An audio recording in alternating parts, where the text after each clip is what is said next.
Climate change જેવા પરિબળ પૃથ્વી માટે ખૂબ જ નુકસાનકારક છે.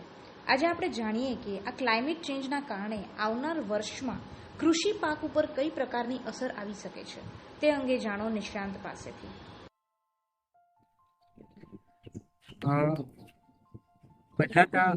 બદલાતી આબોહવા એટલે કે ક્લાઇમેટ ચેન્જ ની વાત કરીએ તો ક્લાઇમેટ ચેન્જ શું છે? આબોહવા પરિવર્તન. આબોહવા પરિવર્તન એ ટૂંકા ગાળાનું નહીં પણ લાંબા ગાળામાં જુદા જુદા આબોહવાકીય કે હવામાન પરિબળો જેવા કે તાપમાન છે, વરસાદ છે, એના લાંબા ગાળામાં જે ફેરફાર થતા હોય એને આપણે ક્લાઇમેટ ચેન્જ અથવા તો ગુજરાતીમાં આપણે આબોહવા પરિવર્તન કહી શકીએ છીએ. હવે જે ક્લાઇમેટ ચેન્જ છે એના જુદા જુદા સેક્ટરમાં અલગ અલગ અસરો છે. ખાસ કરીને આપણે કૃષિ ઉપર વાતો કરીએ તો કૃષિના જે જુદા જુદા પાકો છે એમાં ભવિષ્યના ક્લાઇમેટથી ઘણી બધી નેગેટિવ અસર પડતી છે જે સંશોધનના આધારે અભ્યાસ કરેલો છે. તો એમાં હવે આપણે મુખ્ય પાકો જોઈએ એમાં તો ખાસ કરીને જે ડાંગરનો પાક છે, ડાંગરના એટલે પાકો અલગ અલગ વર્ગીકરણ થતું. C3 પ્રકારના પાકો આવે. C4 એટલે ખાસ કરીને જે સૂકા પ્રદેશના પાકો થતા હોય, આપણે બાજરી છે, જુવાર છે કે મકાઈ છે, એવા પાકો પર બીજા ઘઉં જેવા પાકો કરતાં થોડું ક્લાઇમેટ ચેન્જની અસર ઓછી જોવા મળશે. પણ શિયાળુ પાકો ખાસ કરીને જે C3 પ્લાન્ટ છે, જે ઘઉં છે, બટાકા છે, પછી ચણા છે કે ડાંગર પાકો પર આવતા ભવિષ્યમાં ક્લાઇમેટ ચેન્જની અસર વધારે જોવા મળશે. હવે જે IPCC જે વિશ્વ લેવલે જે સંશોધન કરે છે ક્લાઇમેટ ચેન્જની, એ સંસ્થાએ શોધેલું છે કે આવતા 50 થી 70 કે 100 વર્ષ સુધીમાં જે તાપમાન છે એ 2 ડિગ્રી ને 7.5 કે 8 ડિગ્રી સુધી વધી શકે છે.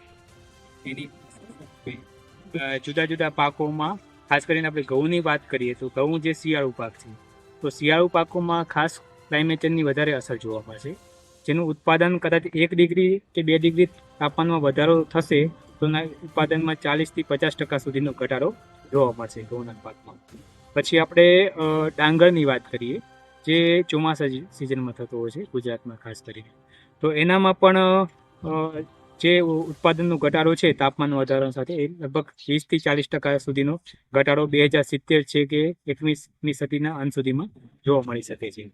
એ રીતે જે બાજરાનો પાક છે એ બાજરાનો પાક ખાસ ચોમાસામાં થતો હોય છે, એટલે ચોમાસામાં એની જે ક્લાઇમેટ ચેન્જની અસર છે થોડી વધારે જોવા મળશે, પણ ઉનાળામાં થોડી ઓછી જોવા મળે છે. એવી રીતે જુવારના પાકમાં પણ થોડી ક્લાઇમેટ ચેન્જની અસર જે ચોમાસાના સિઝનમાં વધારે જોવા મળી શકે છે.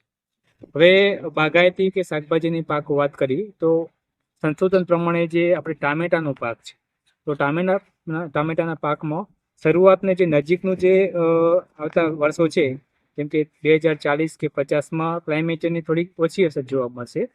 પણ જેમ જેમ લેટર ઓન 2070, 2080 કે જે 21મી સદીનો અંત છે તેમાં લગભગ ઉત્પાદનમાં ઘણું બધું એટલે લગભગ 50 થી 60% સુધીનો ઘટાડો જોવા મળી શકે છે.